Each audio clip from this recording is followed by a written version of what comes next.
एक हमारा prime minister Sikh था, जब एक हमारा प्रेसिडेंट मुसलमान था, मुस्लिम था, तब हिंदू खतरे के बीच नहीं था। और आज मोदी भी हिंदू है, अमित शाह भी हिंदू है, योगी भी हिंदू है, और आज खुलेआम कत्लेआम हो रहे हैं और आज हिंदू खतरे के बीच है। जाके पैर न फटे बिवाई, वो का जाने पीर पड़ाई।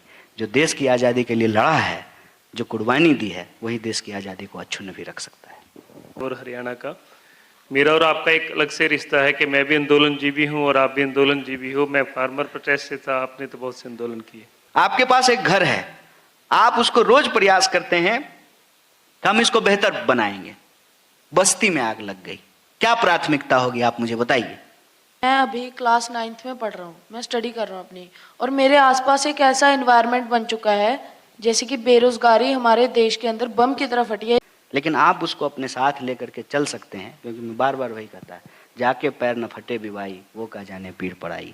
जो देश की आज़ादी के लिए लड़ा है, जो कुर्बानी दी है, वही देश की आज़ादी को अक्षुण्ण भी रख सकता है। आई थिंक कुछ ऑडियंस उतावली हो रही है आपसे बात करने के लिए, सो मैं उनसे सवाल लेती हूँ। सर, सबसे पहले जैसे आपने बोला कि कांग्रेस सरकार के बारे में, तो सबसे पहले अभी 111 दिनों की है अगर मैं बात करूं, तो हमारे जैसे जो है कि मीन्स की शहर की जो मेरे घर के बाहर वाली गलियां बनी हैं, जो मतलब कांग्रेस को दिखा, उसके लिए तो सबसे पहले बहुत बहुत धन्यवाद। और जैसे कि आपने बोला ना कि हम कपड़ा वही पहनते जो हमें पहनना चाहिए, और जैसे जो गली हमारी जो बनी है उसमें से सिर्फ 10% गली खराब थी, जिसे तोड़ के फिर से बनाया गया। और घर के पीछे कम से कम 10-15 हज़ार गज जमीन ऐसी होगी जिसपे पूरे शहर का कचरा पड़ा होगा, वो तो सरकार को नहीं दिखा। देखिए, मैंने, आप शायद लेट ज्वाइन किए होंगे, मेरा दावा इस राज्य पे आपके बाद है, आपका दावा पहला है। नहीं, तो नहीं, मैं आप जो समस्या बता रहे हैं, आप मुझे बता रहे हैं, लेकिन आप उसको रोज झेलते हैं, तो आप उसको हमसे बेहतर समझते हैं। हम बस आपको ये कह रहे हैं कि हम कार्रवाई और सुनवाई वाली सरकार चाहते हैं, और ये आप ही बना सकते हैं। सर, जैसे तो कि आप मैं, जो चलो सॉरी टू इंटरप्ट अगेन, जैसे कि मैं मान लेता हूँ चलो ये मेरे मोहल्ले वाली दिक्कत थी, ये नहीं दिखी सरकार को, बट जो भी सरकार पहले आती है उसे और नहीं तो कुछ, जैसे पढ़ाई बोल रहे हैं वो अच्छी हुई, ठीक है, जो दवाइयाँ होती है, अस्पताल होते हैं, वो चीज़ तो सरकार को सबसे पहले दिखनी चाहिए। मैं जैसे फिरोजपुर से हूँ, भगत सिंह का शहीदी स्थान, वहाँ का अस्पताल जैसे पहले था वैसा ही अभी भी है। अगर सरकार को मेरा मोहल्ला नहीं दिखा, बट सरकार को वो चीज़ तो दिखनी चाहिए ना। कोई भी चेंजेस आए हो तो वो मैं चाहूँगा कि मेरे को बताया जाए। नहीं, देखिए, इस बात को तो आप भी स्वीकार करेंगे कि चेंजेस, मतलब हम लोग जहाँ थे 50 साल पहले वही हैं क्या? बदलाव तो हो रहे हैं ना। जब आप ये कह रहे हैं कि कांग्रेस ने देश को चलाया है, मतलब ये बदलाव भी उसने किए हैं। सर, अगर ऐसा तो नहीं होगा ना कि अच्छा जो है आप किसी और को कहिएगा और बुरा जो है हमको कहिएगा। सर, मैं तो अच्छा किसी को कह ही नहीं रहा हूँ, मैं अच्छा किसी को कह ही नहीं रहा हूँ। तो आप खुद को बुरा कहते हैं कि नहीं? नहीं, जैसे आपने बोला ना कि मैंने तो अपनी माँ देखनी कि मेरी माँ अच्छी कैसी है। आप ऐसे मत समझिए कि आप उधर बैठे हुए हैं और मैं इधर बैठा हूँ तो विरोधी हैं। नहीं, जब आपका ये अप्रोच है कि आप किसी को अच्छा समझते ही नहीं है, तो आप पहले खुद को बुरा मानते हैं कि नहीं? ना, फिर कैसे? मैं न्यूट्रल। फिर कैसे होगा साहब? फिर कैसे हम आगे बढ़ेंगे? इससे आगे बढ़ने के लिए हमको पहले खुद की अकाउंटेबिलिटी तय करनी पड़ेगी, तभी ना हम सरकार की अकाउंट। और मैं कह रहा हूं कि मेरी समझदारी में आपका दावा पहला है, मेरा दावा पहला नहीं है। मेरा दावा इसलिए पहला नहीं है कि आप नागरिक हैं, आपकी जो बात है वो बात में सच्चाई है और आप उसको ज्यादा महसूस करते हैं। हमारा सवाल है कि उस पे कार्रवाई और सुनवाई वाली सरकार जो है, हम उसकी गारंटी कर सकते हैं, क्योंकि हमने जो बदलाव किया है एज ए पार्टी के बतौर, उसमें जो है एक बदलाव दिखता है, उसमें एक एस्पिरेशन दिखता है, उसमें कमिटमेंट दिखता है। बस 2 पॉइंट और थे कि जैसे एक तो आपने एडवर्टाइजमेंट का बोला था कि कांग्रेस सरकार एडवर्टाइजमेंट नहीं कर रही। अभी फिरोजपुर से लुधियाना में जब आता हूँ, बाय रोड आता हूँ, तो जितने जैसे लगे हुए थे कैप्टन अमरिंदर के आगे लगे हुए थे पोस्टर, सारे सबसे पहले काम ये हटा हुआ है कि सारे पोस्टर्स हट के चन्नी साहब के लगे पोस्टर्स, वो काम चीजें अगर पहले हो रही हैं तो दूसरों चीजों की बजाय वो चीजें एडवर्टाइजमेंट अगर नहीं, आप पूरी तरह से जो एजेंडा को मिसप्लेस किए हैं। हमारे ऊपर तो ये आरोप लगता है कि हम प्रचार नहीं ठीक से करते हैं, हम अपने काम ठीक से बता नहीं पाते हैं। अभी का ट्रेंड ये बन गया है कि लोग 5 पैसे का काम करते हैं, 95 पैसे का प्रचार करते हैं। आप किसी भी सरकार का बजट उठा करके देख लीजिए तो सबसे ज्यादा पैसा जो है वो एडवर्टाइजमेंट पे खर्च कर रहे हैं। ये दूसरे कॉन्टेक्स्ट में जो है इस सवाल का जवाब हमने दिया था, आप एक्चुअली उसको थोड़ा मिसप्लेस कर गए हैं। Next question. मेरा सवाल सावरकर और गांधी जी को लेकर है कि आज देश के अंदर ये दिखाने की कोशिश की जा रही है कि सावरकर और गांधी बराबर थे, और इसके साथ मैं ऐड कर रहा हूँ कि आज देश में नाथूराम गोडसे का जन्मदिन और उसका मृत्यु दिवस एक दिन के रूप में मनाया जाता है, और उसको सरकार, मोदी सरकार उसको कुछ नहीं कहती है। और महात्मा गांधी जी को भी वो कमरों में उनकी फोटोज भी लगाते हैं।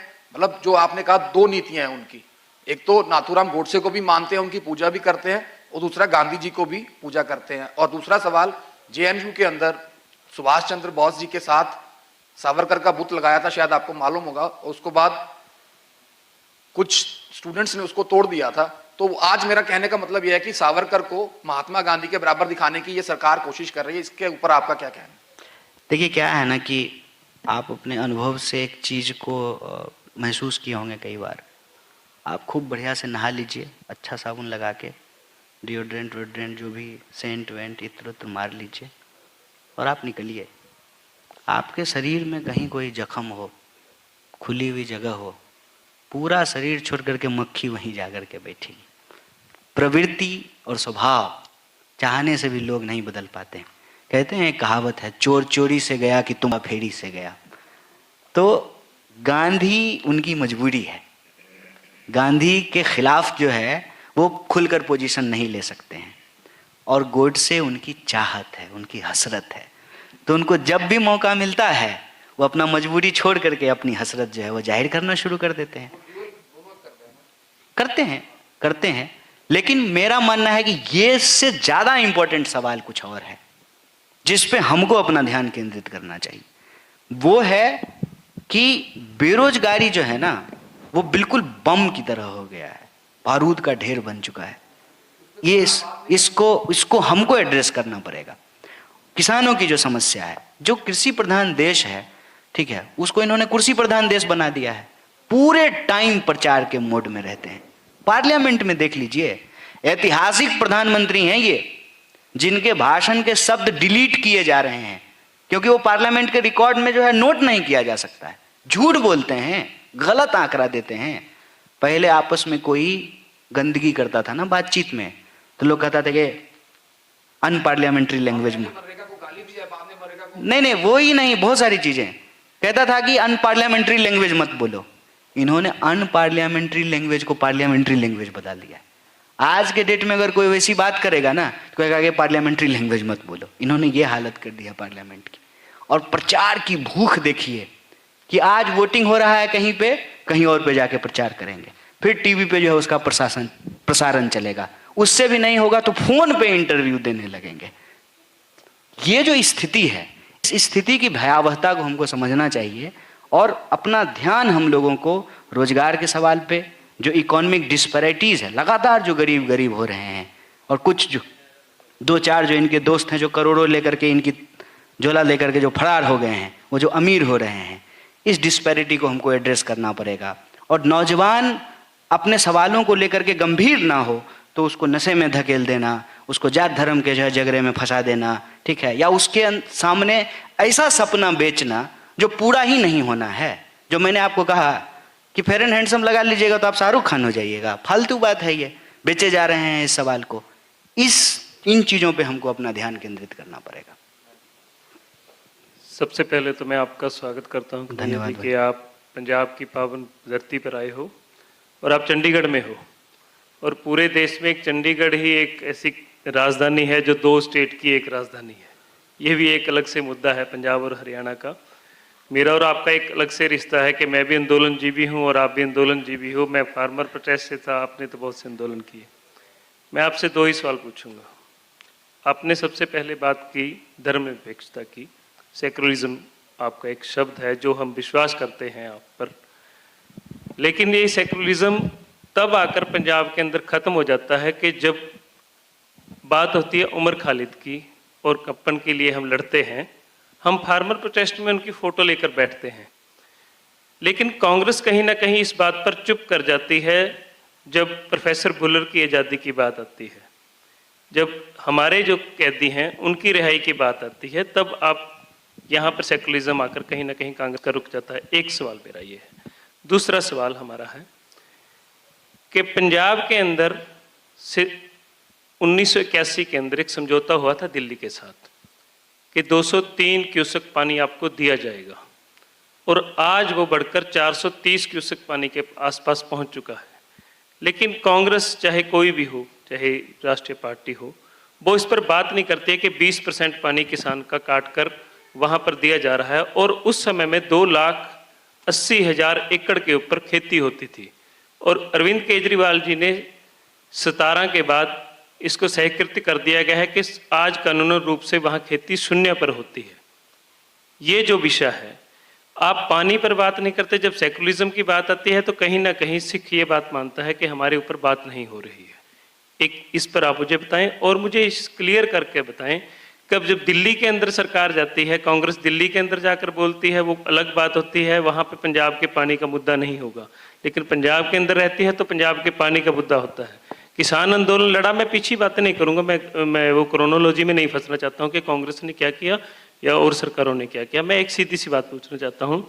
स्वामीनाथन की रिपोर्ट थी, 10 साल यूपीए सरकार रही, 7 साल से ऊपर एनडीए की सरकार को हो गया। चुनावी मैनिफेस्टो में था मोदी जी के, हमने प्रश्न किए कि आपने पहली कलम से बोला था कि स्वामीनाथन की रिपोर्ट लागू होगी। मैं आपको सच बताना चाहता हूँ, मैं फार्मर का बेटा हूँ, अगर किसान के बेटे आप हो, मैं भी गांव से आता हूँ, आपको हम भी बड़ा दुख होता है कि पलायन शहरों की तरफ हो रहा है। हम उस प्लान को रोकना चाहते हैं, लेकिन वो एक ही संसाधन है स्वामीनाथन की रिपोर्ट जिससे वो रुक सकता है, वो आप अच्छे से जानते हैं। लेकिन उस प्रश्न को ना उठाने का एक ही कारण लगता है, चाहे वो विपक्षी पार्टी हो, चाहे वो देश की कोई भी पार्टी हो, पैसा उसमें मैटर नहीं करता, कि उसके अंदर क्लियर लिख रखा है कि जितनी भी सरप्लस जमीनें हैं वो सर्कुलेट कर कर जिन भूमिहीन किसानों के वो दी जाएं, क्योंकि ब्यूरोक्रेट्स के पास, देश के बड़े बड़े राजनीतिकों के पास, चाहे वो कांग्रेस से हो, चाहे बीजेपी से हो, चाहे सीपीएम से, चाहे सपा से हो, तो ये उनके ऊपर है। ये मेरे चंद सवाल हैं। दूसरी बात, न्याय व्यवस्था क्या? ये सवाल ऑर्डर, थैंक यू, आंसर कर लें फिर अगला पूछेंगे। देखिए, एक तो मुझे ना जब से मैं कांग्रेस में आया हूँ, कई बार बड़ा गर्व का अनुभव होता है कि जहाँ सत्ता में हैं और जहाँ सत्ता में नहीं है, वहाँ भी सवाल हमसे पूछा जाता है।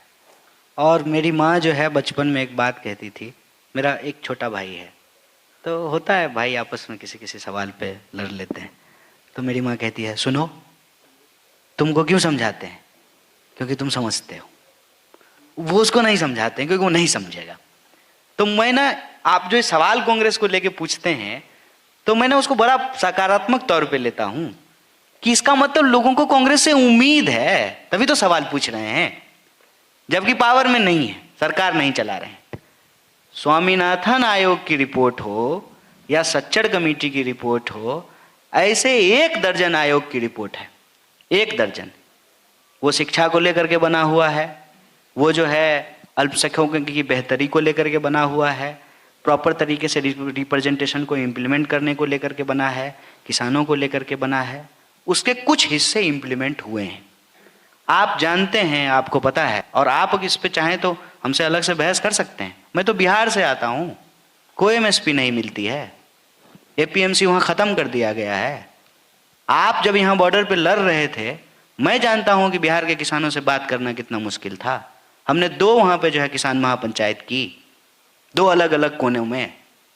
वो ऑर्गेनाइज ही नहीं है, उनको तो लगता है कि एपीएमसी था तो जो है करप्शन हो रहा था, एमएसपी हमको मिलती नहीं है। उल्टे जो है यहाँ आपको मैं बता दूं कि मध्य प्रदेश से के व्यापारी बिहार के किसानों का चावल और गेहूं समेट के ले जाते हैं। मैं ऑन कैमरा बोल रहा हूं इसको, और जो है दूसरे राज्य में ले जाकर के उसको एमएसपी पे बेच देते हैं। तो एमएसपी तो लागू किया ना, कांग्रेस ने ही लागू किया ना। मेरा दावा ही नहीं है कि हमने सब कुछ ठीक कर दिया है, उस दिशा में हमारा प्रयास दिखता है। प्रयास ये दिखता है कि हमने 2 चीजें लागू की हैं, हमको 4 चीजें और लागू करनी है, प्रयास दिखता है। आज हमारे सामने प्राथमिकता साहब ये बन गई है कि ये प्रयास आगे बढ़ना तो छोड़ दीजिए, रिवर्स गियर में चल दिया। आपके पास एक घर है, आप उसको रोज प्रयास करते हैं कि हम इसको बेहतर बनाएंगे, बस्ती में आग लग गई, क्या प्राथमिकता होगी आप मुझे बताइए? बस्ती बचाइएगा ना? बस्ती नहीं बचेगी तो घर बचेगा। देश आज उस मुहाने पे जाके खड़ा हो गया है साहब। आप बात करते हैं अल्पसंख्यक की, ठीक है, मैंने याद दिलाया आपको डॉक्टर मनमोहन सिंह की बात। डॉक्टर मनमोहन सिंह वो भाषण जो है वो आप सुन करके देखिए, और छोड़ दीजिए प्रधानमंत्री लेवल का, भाजपा के एक स्पोक्स पर्सन से हमको माफी मंगवा करके दिखवा दीजिए 2002 के लिए।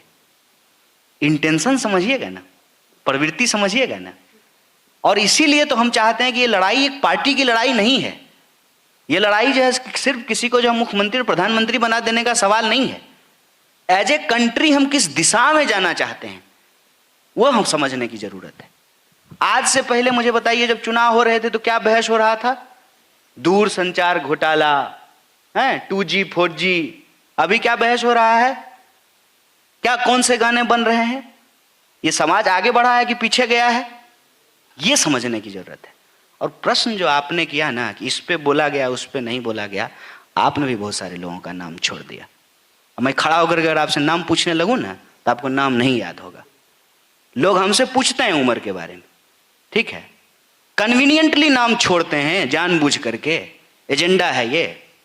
और हम ये समझ गए हैं, हम नहीं फंसेंगे इस जाल में, हम सब की बात करेंगे। और कांग्रेस पार्टी की अगर आप बात करते हैं तो इंटरनेट पे आज ही जाकर के सर्च कीजिए और लेटर निकाल लीजिए। ऐसे ही मैं इतना हिम्मत से नहीं बोल रहा हूं। अगर मुझे सच्चाई का आधार नहीं होता ना तो मैं प्रधानमंत्री हूं कि थेथराई करके झूठ बोलूंगा। आप आंकड़ा उठा करके देख लीजिए। आप जो है हर बार किसी भी ड्रेकोनियन लॉ का इस्तेमाल करके अगर किसी सिविल सोसाइटी के मेंबर को जेल में डाला गया है तो कांग्रेस पार्टी ने बोला है। जब मैं जेल में था तो राहुल गांधी जेएनयू नहीं गए थे। कैसे कहते हैं कि नहीं बोलते? सवाल यह है कि ये एजेंडा कौन आपके दिमाग में डाल रहा है, ये आपको तय करना है, मुझे नहीं तय करना है। और आपने एक नाम हाईलाइट किया और आप बाकी नाम क्यों छोड़ दिए हैं? और कितने साल से जो है लोग बंद थे, आपने उनका नाम क्यों छोड़ दिया है? मैं बार बार कहता हूं कि रिप्रेजेंटेशन अगर इस देश में कहीं इंप्लीमेंट हुआ है ना सही से तो जेल में हुआ है। हम चाहते हैं कि जेल में नहीं, न्यायालय में हो, जजों की संख्या में हो, शिक्षकों की संख्या में हो, फैक्ट्रियों में हो, स्कूलों में हो, खेतों में हो। ये मुद्दा होगा तब ना, इसके अराउंड डिस्कोर्स होगा तब ना। डिस्कोर्स कहीं और चला गया है। और जो आपने वो पानी वाला सवाल कहा है तो मैं उस पर वही कह दूंगा कि आपका दावा हमसे पहले है। मैं उस पर क्या कहूँ? मैं बस यही कह सकता हूँ कि राहुल जी ने साफ शब्दों में कहा है कि India is union of states. States की अपनी जो है कुछ स्पेशल अधिकार हैं। और जो बार बार बोलते हैं गलत जीएसटी, तो उसमें वो एक बात ये भी बोल रहे हैं कि आप पैसा वसूल ले रहे हैं, स्टेट को दे ही नहीं रहे। मैं एक आंकड़ा आपकी जानकारी के लिए बता दूं, 3 ट्रिलियन की इकोनॉमी थी हमारी। लेटेस्ट डेटा नहीं है मेरे पास, लेकिन ऑब्वियसली 3 ट्रिलियन से नीचे होगी क्योंकि हमारा ग्रोथ रेट जो है वो माइनस में गया है। 1 ट्रिलियन अकेले महाराष्ट्र का टोटल कैपिटल है। बीएमसी का जितना बजट होता है हमारे कई स्टेट का बजट नहीं होता है। दिल्ली का बजट ही 65,000 करोड़ का बजट है। आज जीएसटी में क्या हो रहा है कि सेंटर स्टेट का पैसा नहीं दे रही है। जिसके पास अपना रेवेन्यू सिस्टम नहीं है, जैसे मैं बिहार से आता हूं, बिहार में रेवेन्यू प्राप्त करने के लिए कोई सेक्टर ही नहीं है। जैसे बिहार पूरे देश के लिए एक लेबर मार्केट बन गया है। और आप सब पंजाब के लोग हैं, आप जानते हैं, आप सुबह सुबह जाते हैं चाय पी करके ट्रेन के आने का इंतजार करते हैं, फिर मजदूरों को ऐसे पकड़ करके जो है उसको पिकअप में डालते हैं धान कटवाने के लिए। ये तो आपका एक्सपीरियंस है और हमारा भी एक्सपीरियंस है। वैसे ही भारत को ये पूरी दुनिया का लेबर मार्केट बस बना करके छोड़ देना चाहते हैं। ये प्रोडक्टिव कैपिटल से कंज्यूमरिस्टिक इकोनॉमी की तरफ हमको लेकर के जा रहे हैं कि हम सिर्फ जो है कंज्यूम करेंगे, प्रोड्यूस नहीं करेंगे। ये एक मेजर चैलेंज है। इस चैलेंज से हम तभी लड़ पाएंगे जब स्टेट की अपनी ऑटोनॉमी होगी, जिसकी बात ऑलरेडी संविधान में की गई है। और आपने जो स्टेट को लेकर के जो कॉन्फ्लिक्ट किए हैं, ऐसे कई स्टेट हैं, तमिलनाडु और कर्नाटक के बीच में ये कॉन्फ्लिक्ट है, कई जगह पे जो है ये कॉन्फ्लिक्ट है। लेकिन कांग्रेस का अप्रोच और बीजेपी के अप्रोच में यही फर्क है कि हम चाहते हैं कि दोनों पक्ष का बात सुन करके जो सही रास्ता है उसको लिया जाए। ये कोशिश करते हैं कि दोनों के आपस में जितना हो सके उतना लड़ाया जाए। आप किसान आंदोलन में तो आपने तो इसको महसूस किया होगा कि किस तरीके से जो है सिंघू बॉर्डर पर जो है पंजाब भर से हरियाणा करने का प्रयास किया गया।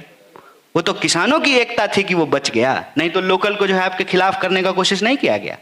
देखिए, हम सब एक ही नाव के सवार हैं, ठीक है। तू पतवार ठीक से नहीं चला रहा और तू पतवार ठीक से नहीं चला रहा, ये हम तब भी कर लेंगे।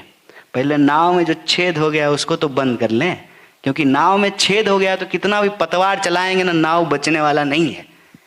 सारे नुआंस जो आप बोल रहे हैं उस नुआंस को हम ऑलरेडी एक्सेप्ट कर रहे हैं, लेकिन आज का जो हमारा मुद्दा है ना उस पर ध्यान रखना चाहिए। और ये बात आप जान लीजिए, इस देश में किसी भी सिविल राइट का जब अवहेलना होगा उसके खिलाफ हम बोलेंगे, और उसके खिलाफ पूरी कांग्रेस पार्टी बोले, इसीलिए हम इस मंच पे हैं। इस बात का हम आपको भरोसा दिलाते हैं। मैं आखिरी सवाल पे आती हूँ, जो हमारा सबसे छोटा ऑडियंस में बच्चा है वो पूछना चाहता है।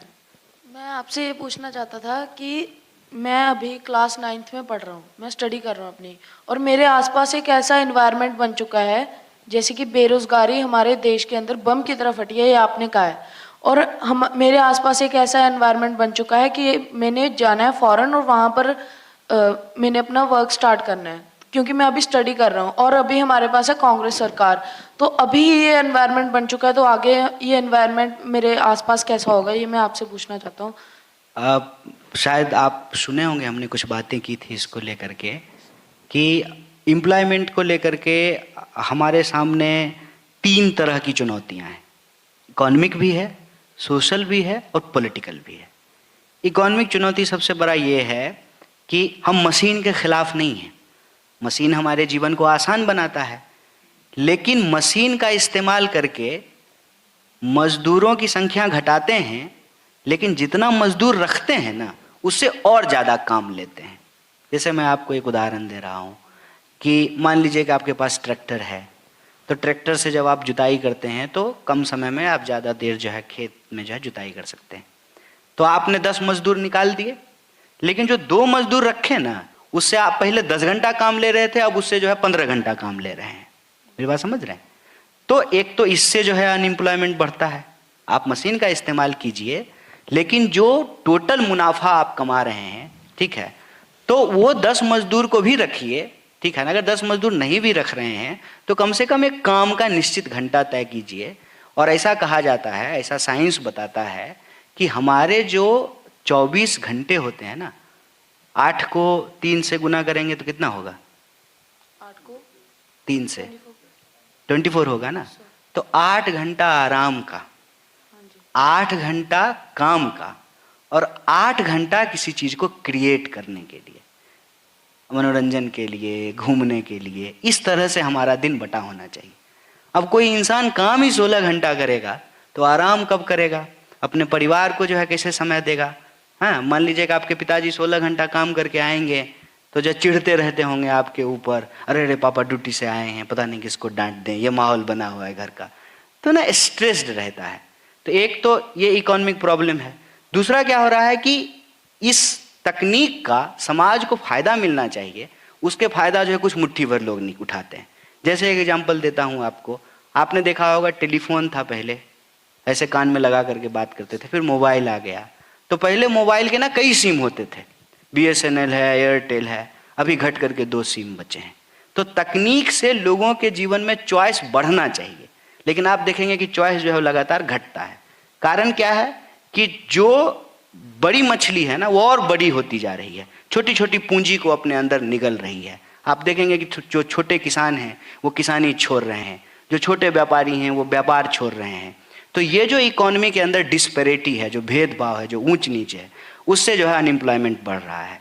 जो सबसे बड़े पूंजीपति हैं उनको फायदा पहुंचाने के लिए जो छोटे छोटे उद्योग धंधा करने वाले लोग हैं, उल जलूल नियम कानून उनके ऊपर लाद करके उनका जो रोजगार है वो छीन रहे हैं। जैसे आप देखे होंगे कि फल बेचता होगा आपके बाजार में, अभी लॉकडाउन हुआ तो उनका रोजगार पानी चला गया। इससे पहले जब नोटबंदी हुई तो वो क्या करता है, वो नगद लेकर के जाता है मंडी में, फल खरीद करके लाता है, फिर बेचता है। तो आपने जो नोटबंदी की तो बड़े पूंजीपतियों को तो कोई नुकसान नहीं हुआ, छोटे रोजगार को जो है नुकसान हो गया, तो इससे अनएम्प्लॉयमेंट बढ़ा है। मैंने एक चीज और पूछनी थी आपसे। इससे बचने के लिए मैं पहले ही बता देता हूँ, इससे बचने के लिए हमको ऐसी इकोनॉमिक पॉलिसी की जरूरत हो जो डिस्ट्रीब्यूशन कर सके। सरकार जो है सिर्फ 2-4 पूंजीपतियों को बचाने के लिए नहीं, छोटे उद्योग धंधों को बचाने के लिए भी काम करे, छोटे किसानों को भी बचाने के लिए काम करे, ये इकोनॉमिक पॉलिसी होनी चाहिए। साथ ही साथ सबको रोजगार अगर हम ना दे सकें तो टैक्स जो हम जनता से कलेक्ट कर रहे हैं उसकी प्रायोरिटी ये होनी चाहिए कि उसका एक हिस्सा नौजवानों को भी दिया जा सके, ताकि वो सम्मानपूर्वक अपनी जिंदगी जी सके। और न्याय योजना जो कांग्रेस पार्टी की है उसमें हम ये घोषणा कर रहे हैं कि हर बेरोजगार को कम से कम 6,000 महीने देना चाहिए, ताकि वो अपनी ज़रूरत की चीज़ें कम से कम पूरा कर सकें। मोबाइल रिचार्ज कराने में ही 750 रुपया लगता है, बताइए जो है जीन्स कहाँ से खरीदेगा, पैंट कहाँ से खरीदेगा, बाकी ज़रूरतों को कैसे पूरा करेगा। ये इकोनॉमिक सवाल है। पॉलिटिकल सवाल ये है कि इसको करने के लिए हमारे पास मेजोरिटी होना चाहिए। मेजोरिटी हमारी तभी होगी जब सभी जाति धर्म और समुदाय के लोग मिल करके इस पॉलिसी को एक्सेप्ट करेंगे। ये ना हो सके, इसीलिए धर्म के आधार पर लोगों को आपस में लड़ाया जा रहा है। सोशल प्रॉब्लम ये है कि हमारा समाज जो है ना कई आधार पे बटा हुआ है। ये समस्या जो है वो पूरे समाज की समस्या है। ऐसा नहीं है कि अनएम्प्लॉयमेंट का समस्या सिर्फ पंजाब का समस्या है, ये बिहार का भी समस्या है। लेकिन जब किसान आंदोलन हो रहा होगा तो आप टीवी में एक बात सुनते होंगे, जो ईमानदार पत्रकार सब हैं वो बोलते थे कि ये तो सिर्फ पंजाब का आंदोलन है जी, पंजाब का आंदोलन है। तो ऐसा थोड़ी है कि सिर्फ पंजाब के किसान परेशान हो रहे हैं, ये तो एक सोशल प्रॉब्लम है ना। इसमें तो जो बिहार के किसान भी परेशान हो रहे हैं। तो हम अपने घर को बेहतर ना बना करके दुनिया कहाँ घूमते रहेंगे, कहीं भी चले जाएंगे ना। एक बात मैं आपको बता देता हूँ, बिहार के कॉन्टेक्स्ट में कहीं भी चले जाते हैं ना, लोग कहता है बिहारी है, भाले हम कहीं नौकरी ले ले। वैसे आप भी कहीं चले जाएंगे ना, लोग कहेगा कि सरदार है, लोग कहेगा पंजाबी है। अपना मुल्क छोड़ करके कहाँ जाएंगे साहब। इसी को बेहतर बनाने का प्रयास करना चाहिए, इसी को अच्छा और सुंदर बनाने की कोशिश करनी चाहिए। सर आपने ये कहा है हमें कि जो ये धर्म है हमें इसकी तरफ बांटा जा रहा है, और मैंने बस एक सवाल पूछा था और मैंने आपके टीवी चैनल के ऊपर, फेसबुक के ऊपर रिप्लाई भी दिया था कि जब एक हमारा प्राइम मिनिस्टर सिख था, जब एक हमारा प्रेसिडेंट मुसलमान था, मुस्लिम था, तब हिंदू खतरे के बीच नहीं था। और आज मोदी भी हिंदू है, अमित शाह भी हिंदू है, योगी भी हिंदू है, और आज खुलेआम कत्लेआम हो रहे हैं और आज हिंदू खतरे के बीच है। इसका जवाब मुझे एक बार आप दीजिए। देखिए, हिंदू खतरे में नहीं है, खतरे में वो हर इंसान है जो आज बेरोजगारी से जूझ रहा है, खतरे में वो हर इंसान है जो आज गरीबी से जूझ रहा है, खतरे में वो हर इंसान है जो भेदभाव से जूझ रहा है। ये बात इसलिए बोली जाती है ना ताकि असली सवाल को गुमराह किया जा सके। लेकिन आप इतनी छोटी उम्र में ये बात समझ गए हैं ना, बड़ों को भी बहुत जल्दी अकल आ जाएगी, चिंता मत कीजिए। असल जो खतरा है देश का, बेकारी, महंगाई और भूखमरी।